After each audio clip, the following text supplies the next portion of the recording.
ሰላም ውድና የተከበራችሁ የቻናሌ ቤተሰቦች እንዴት ናችሁልኝ? ደህና ናችሁ ወይ? እኔ ያለው እግዚአብሔር ይመስገን። ለቻናሌ አዲስ ከሆናችሁ ላይክ፣ ሼር፣ ሰብስክራይብ በማድረግ ቤተሰቡን ማለት ነው። ዛሬ በሁለት ቪዲዮ መጥቻለሁ። በሚያስደስት እና ሁለት ደግሞ አሳዛኝ በሆነ ቪዲዮ ነው የመጣሁት ማለት ነው። እስከ መጨረሻው ተከታተሉት። ሀሳብ አስተያየታችሁ ኮሜንት ላይ ጻፍ ማለት ነው። በመጀመሪያ ሁላችንም ሳምንት መነጋገሪያ የሆነው በህፃን በአምላክ የግድያ ወንጀል እንግዲህ ፍርድ ተሰጥቷል ማለት ነው። እኔ በጣም ደስ ብሎኛል ማለት እንደዚህ አይነት ፍርድ ቢኖር ህፃናት ህይወታቸው አጡም ነበር፣ ሴቶችም እንደዛው እኛ ሀገር ያለው ችግር ይቀረፋል ብዬ ስለማስብ ማለት ነውና በጣም ደስ ብሎኛል። ሁለተኛ ደግሞ እህታችን ዱባይ ላይ እንግዲህ ትላንትና ከትላንት ወዲያ እንግዲህ ስታወራ የነበረች ምንም ነገር የሌለባት እህታችን እንግዲህ ሞታ ተገኝታለች ማለት ነው። እና እሱ ላይ ሀሳባችንን እንሰጣለን። አንዳንዴ እንዴት አላቅም እኔ ምን እንደምል፣ በተለይ ስደት ሀገር ያለን ልጆች በጣም ከባድ ነው በጣም ማለት ነውና በመጀመሪያ ወደ ህፃን በአምላክ እንሄድ። ያው የህፃን በአምላክ ሁላችሁም ታሪኩ አይታችሁት ይሆናል ማለት ነው። ሁሉም ሰው አይቶታል እውነት ለመናገር ቲክቶክ ላይም ፌስቡክ ላይም ሲዘዋወር ነበር። ፍርዱ እኔ በበኩሌ በኢየሱስም በጣም ወድጄዋለሁ እግዚአብሔርን። በቃ እኔ ሁሌም ማለት በቃ ከዚህ በኋላ ይሄ ፍርድ እንዲጸድቅ በጣም ነው የተመኘሁት ማለት ነው። እንደዚህ አይነት ፍርድ ካለ ህፃናት ያለ እድሜያቸው አይገደሉም። እኔ በጣም የገረመኝ ነገር ቤተሰብ እንዴት እኔ አሁን ያለንበት እንትን በጣም ከባድ ዘመን ላይ ነው ያለ ነው ማለት ነው። እናት ለልጇ ምንም የማትራራበት ምን አይነት ጭካኔ የተሞላበት እንደሆነ አላቅም። ፈጣሪ ወቅ ማለት ምን አይነት ሰይጣናዊ ባህሪ ቢኖራት ነው የገዛ ልጇ ላይ እንደዚህ አይነት ጭካኔ የፈጸመችው? ለማመን እንኳን ይከብዳል ማለት ነውና ፍርዱ ግን በጣም በቃ እኔ አላቅም ማርያምን በጣም ነው ደስ ያለኝ ማለት ነው። እንግዲህ በግድያ ነው ፍርዳቸው የተካሄደው ማለት ነው። የእንጀራ አባትና እናት ማለት ነው። ከግድያ ከመሞታቸው በላይ እነሱ ከዚህ በላይ ራሱ ይገባቸዋል ብዬ ነው የማስበው። ምክንያቱም እናቷ እውነት ለመናገር ጨካኝ የጭካኔ ጥግ እኔ እናት ላይ እንደዚህ አይቼ አላቅም። በተለይ የኛ ሀገር እናቶች ብዙ ለኛ መስዋዕት የከፈሉ እናቶች አሉ። ግን አንዳንድ እናቶች ምን እንደሆነ አላቅምና በጣም ከባድ ጭካኔ አለባቸው ማለት ነው። እሱ ግን አልፈርድበትም። የእንጀራ አባት ነው። ምንም የልጅ እንትን ላይኖረው ይችላልና የልጅቷ ፍርድ ግን ፍርዷ በማግኘቷ በጣም ደስ ብሎኛል። እና ይሄ ፍርድ ደግሞ እንዲቀጥል አገራችን ላይ መሰራት አለበት ብዬ አስባለሁ። ከዚህ በኋላ ሴቶች አይገደሉብንም፣ ህፃናት፣ ማንኛውም ሰው ህይወቱ በሰው እጅ አልፍም ማለት ነው። የሚገርም በቃ እኔ አላቅም። በተለይ ድሬዳዋ ፍትህ ያለባት ሀገር ናት ብዬ ነው ማስበው። በጣም ፍቅር ናቸው እና ይሄ ላደረጉ በተለይ እንደዚህ አይነት ውስጥ ለሚሰሩ ሰዎች ለነሱ በጣም ትልቅ ክብር አለን ማለት ነው። ምክንያቱም አባትየው እንዴት እንደሆነ ሁላችሁም ቪዲዮ ላይ አይታችሁታል። በጣም ነበር ልቡ የተሰበረው ማለት ነውና ፍትህ ደግሞ ሲያገኝ አንድ ሰው ቤተሰቡን አጥቶ ወይ ልጁን ብዙ ነገሩን አጥቶ ፍትህ ሲጎልበት በጣም ሁለተኛ ግድያ ነው እኔ የማየው ማለት ነው። አንድ ሰው የሆነ ሰው ህይወቱን አሳጥቶት ፍትህ ሳያገኝ፣ እኛ ሀገር ደግሞ ይሄ የተለመደ ነገር ነው። ሰው ይገደላል፣ ይገባል፣ የሆነ አክል አመት ታስሮ ይወጣል ማለት ነውና ግን የዚህ ልጅ የሚገርም ነው። እኔ ለመጀመሪያ ጊዜ ነው እንደዚህ አይነት ነገር የሰማሁት ማለት ነውና ይቀጥል ብዬ ነው በኔ በኩል ማምነው። በተለይ ህፃናት የሚገሉ ሰዎች፣ ህፃናት ላይ ጥቃት የሚያደርሱ ሰዎች የእጃቸውን ማግኘት አለባቸው። እነዚህ ህፃናት ራሳቸው መከላከል አይችሉ፣ ጮኸው እንኳን ሰው እንዲደርስላቸው የማይችሉ ሰው ላይ ህፃናት ላይ ጥቃት መፈጸም በጣም ከባድ። እኔ አላቅም። እኔ እንዴት ነው ሰው እንዴት የወለደውን ልጅ እንዴት በዚህም በጭካኔ መንገድ ህይወቱን ሊያሳጣ ይችላልና አንዳንዴ እኔ ሳስበው ያው ዘመኑ ነው እላለሁ። ግን ለኔ ይከብደኛል። በቃ እኔ ምንም ለመፍረድ ራሱ በጣም የሚከብድ ነገር ነውና ፈጣሪ ከእንደዚህ አይነት ነገር ይጠብቀን።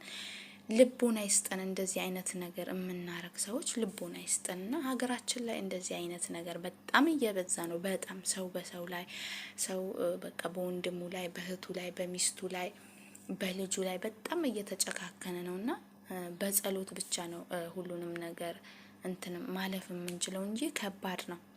እና ወደ ሁለተኛው ደግሞ ስገባ እንግዲህ ዱባይ ላይ ቲክቶክ ላይ አይታችሁ ሊሆን ይችላል ከትላንት ወዲያ ስታወራ የነበረች እህታችን ትላንትና እንግዲህ ህይወቷን አልፏል ማለት ነው። እኔ አንዳንዴ ቤተሰብ በጣም ይገርመኛል እውነት ለመናገር በተለይ የስደት ህይወት ስደት ላይ የሚኖሩ እህት ወንድሞቻችን እውነት በጣም ያሳዝኑኛል። ማርያምን በቃ አንድ ቀን ሳያርፉ አንድ ቀን ከቤተሰብ ሳይደሰቱ ከሀገር ወደ ሀገር ቤተሰብን ለማስደሰት ብለው እድሜያቸውን ጊዜያቸውን ሰውተው ከሚወዱት ቤተሰብ ተለይተው ከልጃቸውም ከብዙ ነገር ተለይተው ግን ምንም በቃ እንደዚሁ ሰው ሀገር ላይ ስትቀሩ በጣም ነው የሚያመው። ማርያምን በጣም ያማል። በተለይ ሴት እህቶቻችን ላይ እንደዚህ አይነት ነገር ብዙ ጊዜ ይታያል ማለት ነው።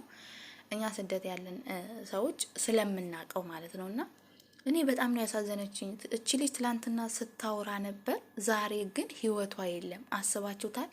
ህይወት እንዲህ ናት። በቃ በምንም ልትይዟት እንኳን አትችሉም። በቃ በሰከንድ ውስጥ እኛ ፈራሽ መሆናችንን ግልጽ ነው ማለት ነውና እኔ በጣም ነው የገረመኝ። ማርያምን ትላንትና ቲክቶክ ላይ እነ ሮሚ ምናምን ሲያለቅሱ ነበር።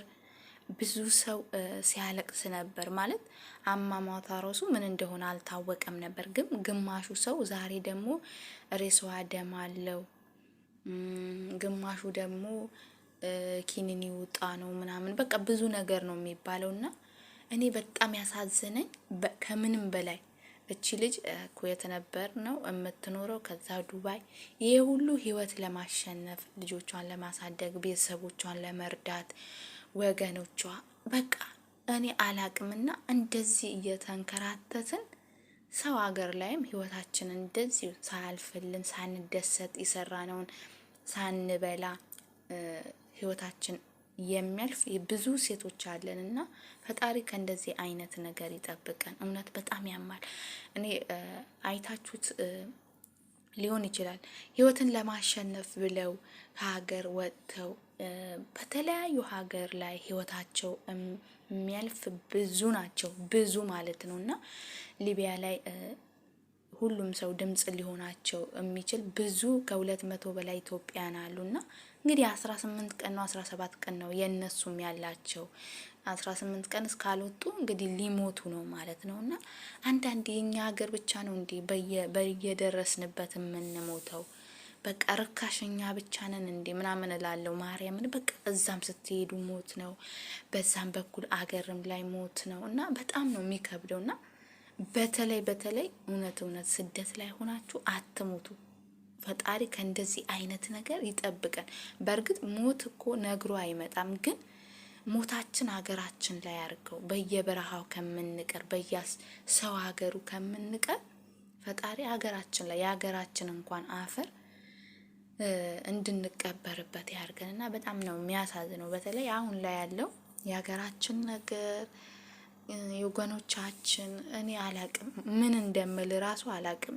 አንዳንዴ ዝም ማለት ራሱ ይሻላል። በቃ ወይም ሚዲያ ላይ ያለ መግባት፣ ያለ ማየት፣ ያለ መስማት በቃ ዝም ብላችሁ የሆነውን ሆኖ በቃ እኔ እንደዛ ነው የማስበው። አንዳንዴ እንደዚህ ምንም ሳላረግ ስክሮን አረጋዋለሁ ማለት ነው ስልኬ ምንም በቃ ላለ ማየት ብዬ ማለት ነውና ፈጣሪ ሁላችንም ከስደት ሞት ይጠብቀን።